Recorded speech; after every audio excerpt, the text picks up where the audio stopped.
Hey, this is Matt once again. Welcome back to another review. This is another paid request, and for those interested in requesting any type of videos, feel free to send it either directly to my PayPal or join my Patreon. Both links are down below in the info box. And this is for the film Saw X. Now, I will be honest. I saw the trailer to this film. Did not impress me. Went into watching this film thinking, oh god, another Saw movie. I'm not a huge fan of the franchise. I like the first one. I can watch the second one. The others, 3, 4, 5, 6, 7, could barely tell the difference between them. Jigsaw was completely forgettable. Spiral, I kind of admired Chris Rock trying to do something different, but wasn't successful, and just didn't work out. I wish that wasn't a Saw film. I think that would have helped. I mean, Chris Rock's acting was that grade A. It wasn't like Adam Sandler in Uncut Gems. But I think if that wasn't a Saw film and had to stick to the perimeter, I should say the parameter, yeah, the parameter of Saw, I think that would have helped. So when I saw the trailer to this, I'm like, what's fucking different? Why? But I said before, I'll say it again. I'm going to be honest. I want to be surprised. I didn't mind this film. I will admit, I was wrong. I didn't love it, but I did not mind it. I could say I was wrong. Now, don't get me wrong. I'm still going to be cynical because 9 times out of 10, a lot of movies suck nowadays. I'm not the only one that feels that way. But I'm going to be honest. This, I don't think was that bad of a movie. And I would say this is the best one I saw since the first one. And one primary feature, well, two, is because it has a lot more Tobin Bell and it has an actual story. Like, this has an actual fucking story. Because a lot of the Saw films feel like they barely have a story, always trying to be very overcomplicated, and, you know, and you're just waiting till the next trap. No, this was, I guess it takes place between Saw 1 and Saw 2. I guess in a way this takes place a few weeks after Saw 1. So Tobin Bell, who is a good actor, and he's used a lot more in this. This is the most he's used in a film. Which I'm sitting there going, why the fuck didn't they do this at the beginning and use this guy more? Instead of, I want to play a game and on a couple screens and stuff. And then they kill him off in like the third movie. And then everything has, this weird timeline thing. Where somehow he planned all this shit. For all these, I mean, what? Here, the fact that it only takes place after the first Saw. And he's a guy that's just living his life. He's dying of his brain cancer. He's in a hospital again. And this is where the movie kind of got me intrigued. Spoilers. He's in the hospital. He sees a guy stealing from another patient. And we then cut to this custodian who's a thief. He's tied up. He's got these things on in his eyes. And turn this, since you have such sticky fingers, they'll keep breaking your fingers. He can't do it at times, so then his eyeballs get sucked out. Number one, I thought that was a cool, gory trap.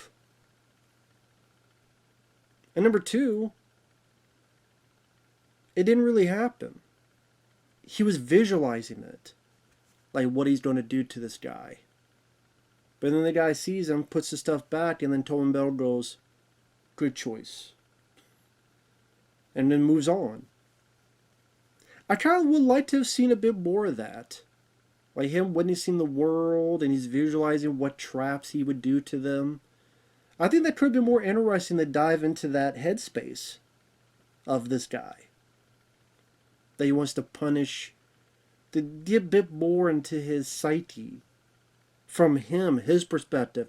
Not other people talking about him. Him. So, like, this is how his mind works. That was kind of interesting. Okay. Okay, movie. Give you props for that. People may not like me, but I'm going to be honest and I'm going to say my piece. So he's in this group with other people who are sick. One of them is Henry, this guy named Henry. And then later on he sees Henry again and he sees that he's healthy. And like Tobin Bell's like he's playing very sickly and it's like, hey, how did this work? And this guy Henry tells about this experimental procedure. It was in this one country. Don't think they're there anymore. Here's a website. He contacts the website, gets a phone call, talks with the lady, Cecilia, female doctor, tells him all the highlights of what they're doing, the procedure. It'll be pretty expensive, but you go to Mexico, and he takes the chance. He goes there. It's very experimental. It's very secretive. So it seems like he's being hijacked as for more secretive to make sure we hide, where we're at. Here's the doctors. Here's his abandoned factory, or whatever it was. Maybe not a factory. Hey, you're gonna be okay. Everything's gonna be fine. And it seems like the procedure works. And you see that he wants to he's got a new lease in life. He's even drawn a page of traps and he throws it away because like he wants to move on. Again, actual story. Actual character work. Holy shit. God forbid, something that I wanted for a while with this franchise. A long while. So he met a few people there, one person in particular. Granted, it was so brief, I don't know why he would want to give a gift to this person. Because there was this lady named Gabriella. He only talked to her like 10 seconds. Or 20 seconds.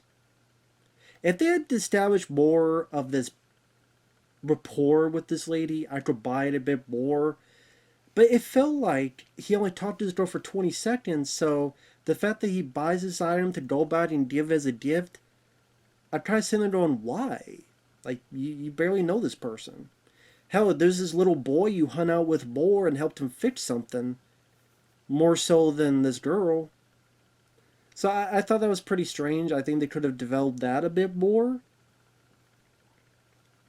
Maybe she visits him when he's recovering and they share stories of their past.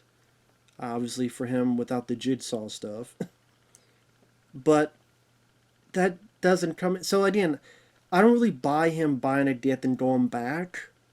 So I'm like, okay, that's what I mean. I don't love the film. There's some creaky stuff with the script. Same with what he gets there. The place is abandoned.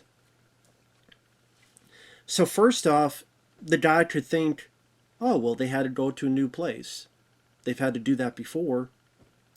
But so that he doesn't think that way, thankfully, they took all the shit but this screen that's still working and this fucking like DVD of pretty much Doctors for Morons, like pretty much showing, I can't even say that, showing this brain procedure, which was the procedure being done on him that he was seeing, but they didn't really do it.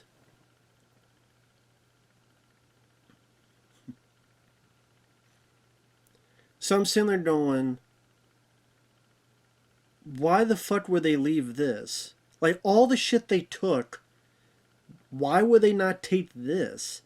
Why would they leave just a screen and a DVD? Like, all the other shit's taken. It just felt really lazy screenwriting. Very clumsy. I'm like, there's better ways you could have done this. I mean, even if it was as simple as he's got the bandage on, and I don't know, maybe someone tries to rob him, some happenstance happens, the thing is ripped off, and he's like, wait a minute, what? There's no stars here. What the hell? And he goes to like a local doctor. Does his best. No, si, senor. I don't know nothing. No, there's nothing there. Something. I mean, anyway. So he realizes he's been scammed. And he wants revenge. They took his money. Now he's going to take their lives. And that's when the games begin.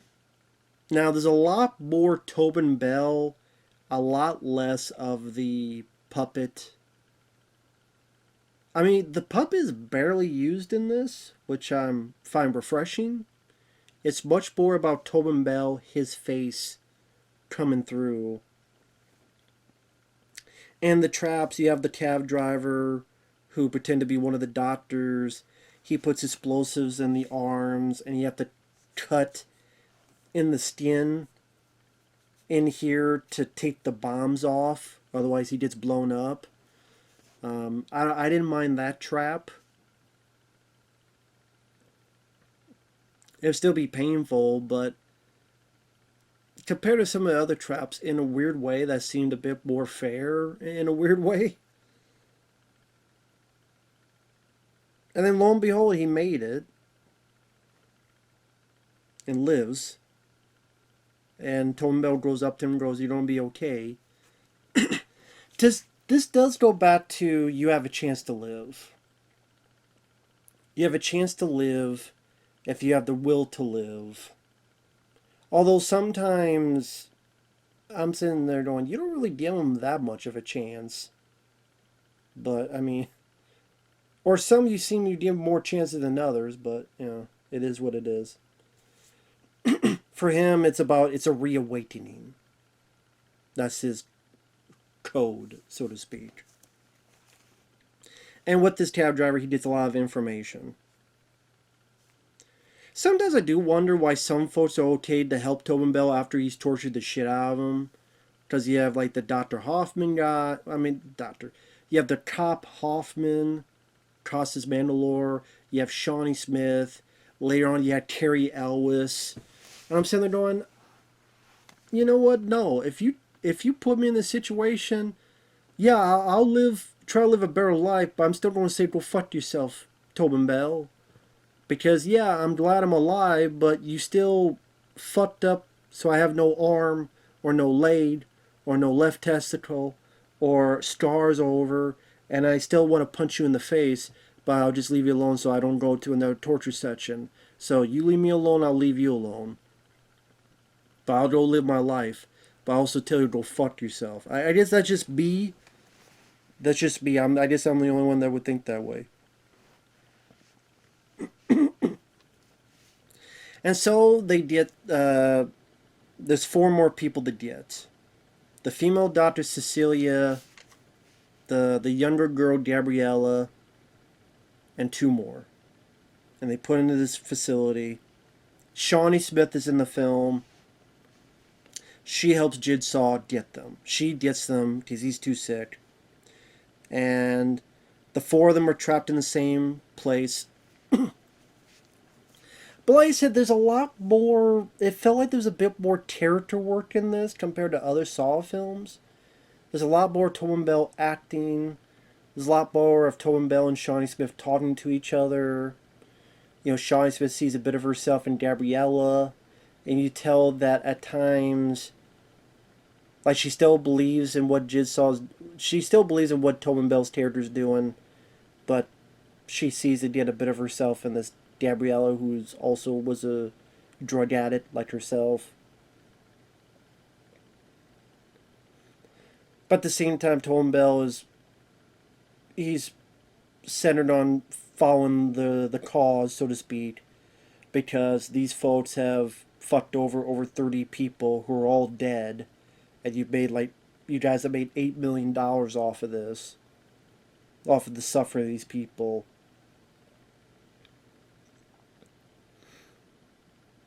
And then pretty much you get into the different traps. The one girl who has this thing on her, and she's supposed to saw this her leg off and get this bone marrow to over here. Otherwise, she will get decapitated. She has 3 minutes to do this. That seems like kind of shit business because you're tearing. Like I said again, sometimes these traps is like, well, that seems a bit easier than that one.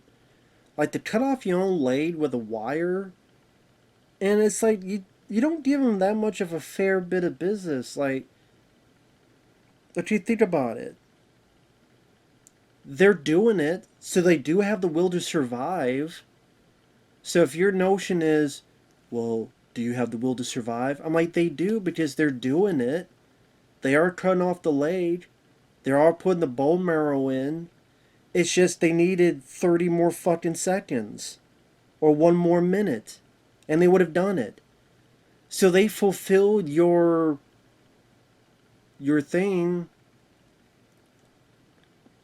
And they still paid for it. I wish someone had brought that up. Like, wait a minute, this whole thing's about they want a will to survive? Well, they did. You just gave them shit for time. And also 3 minutes, you're thinking, okay, well, there's the shock of going through it. There's the shock of the pain. When you lose that much blood that quickly, you're cold. It's discombobulated with the pain of your membranes firing. You can't think straight.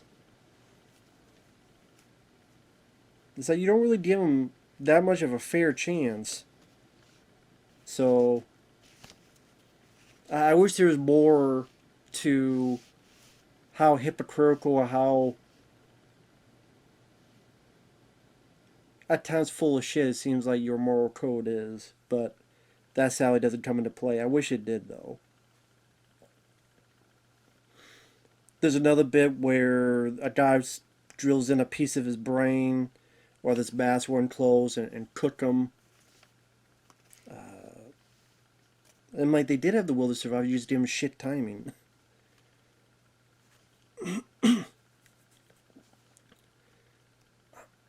But it's one of those things where, you see one trap, you see a lot of them, and they do deliver a bit of the gore goods at times.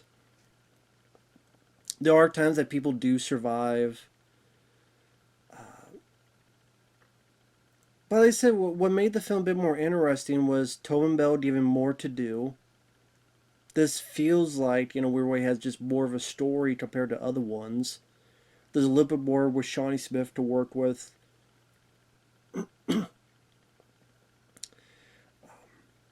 It does have, to me, actually a pretty refreshing bad guy in terms of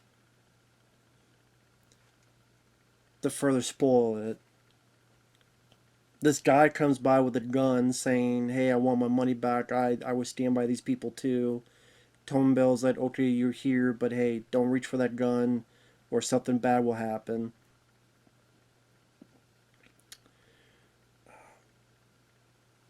Like I said, a few people die from the traps. Gabrielle Ellis next up. She uses a sledgehammer to hit her leg and her hand, or otherwise this ionized radiation is going to burn her up. She's able to get away, and Tobin Bell goes, okay, we're going to get her to a hospital.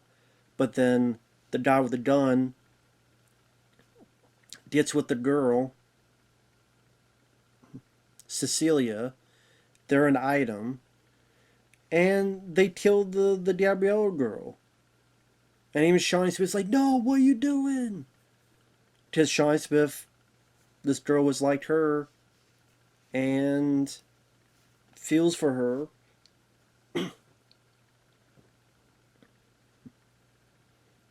And you have a bad group of bad guys that, weirdly enough, seem even worse than Tobin Bell and Shawnee Smith.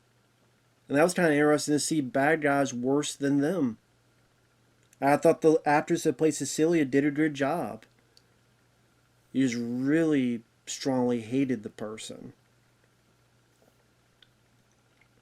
And then it was interesting to see seemingly the tables turn on Jigsaw.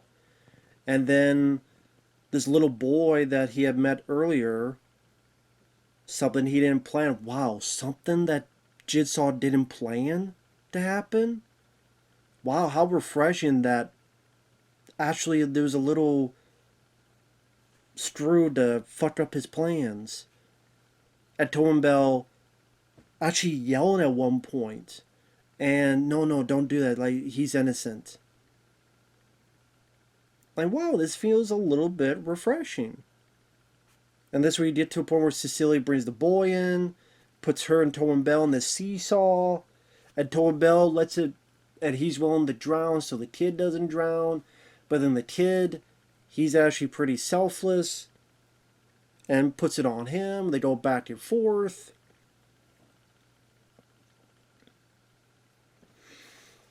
I do like the way Cecilia fucks with Tobin Bell. She even goes, now come on, John.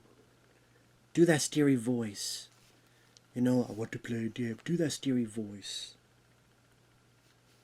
So yeah, I just having this other type of villain in there, her making fun, seemingly got the heads up on John, Tobin Bell's character. The waterboard with blood, simple but interesting, different type of trap. And so when you get to the final bit where these guys go off to get their money, they get trapped. And you have that famous Saw theme.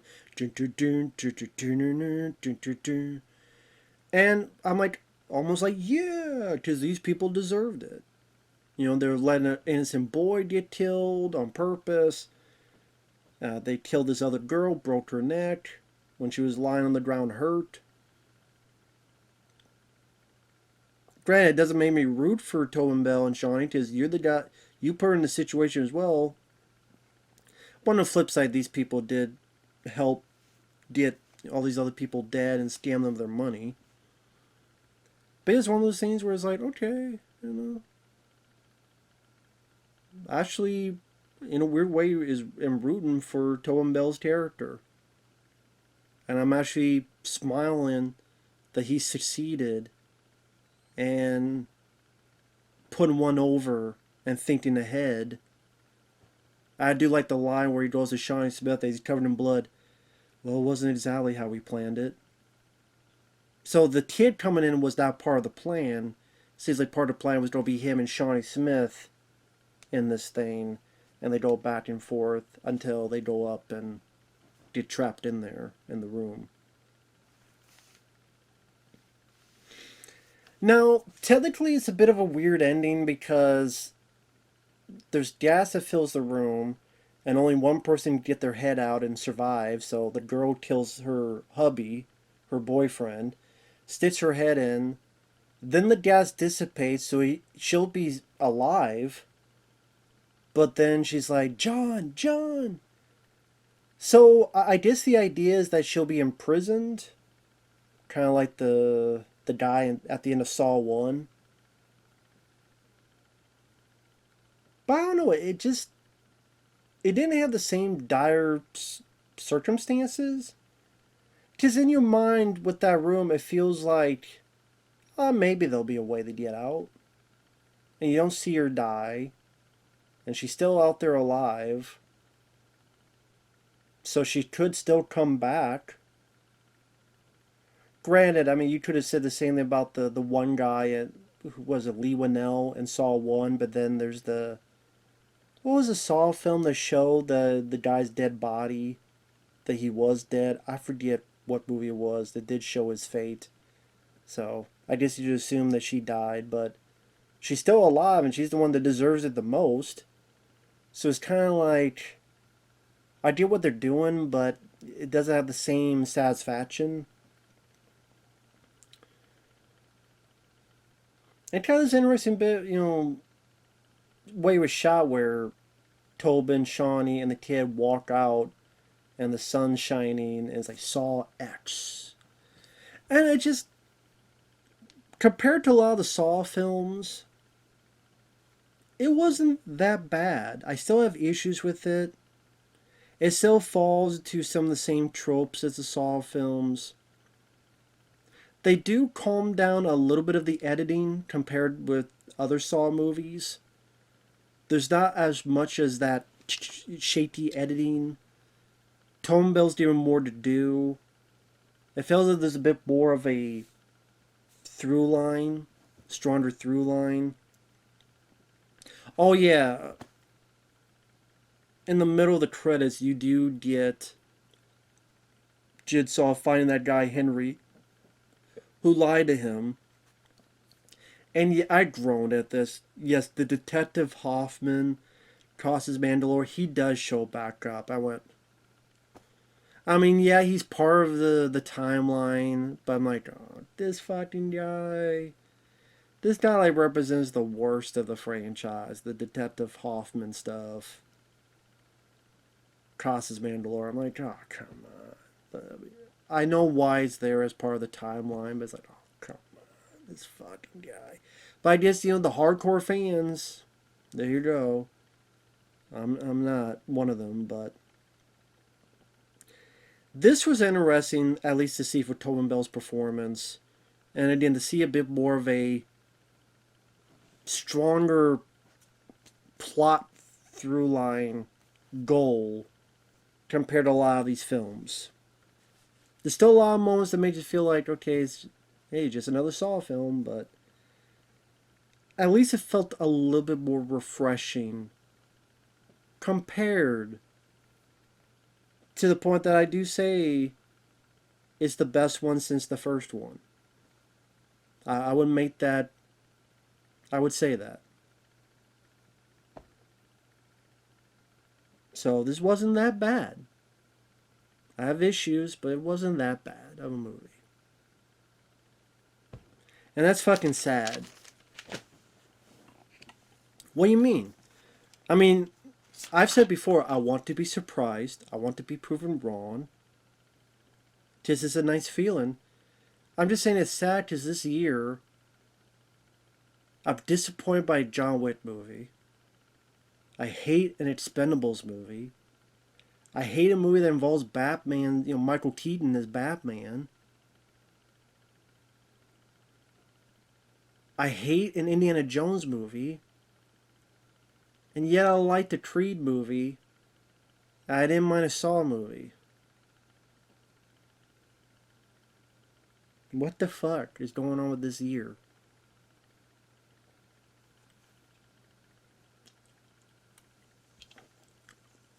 What the fuck? I don't get it. I don't get it.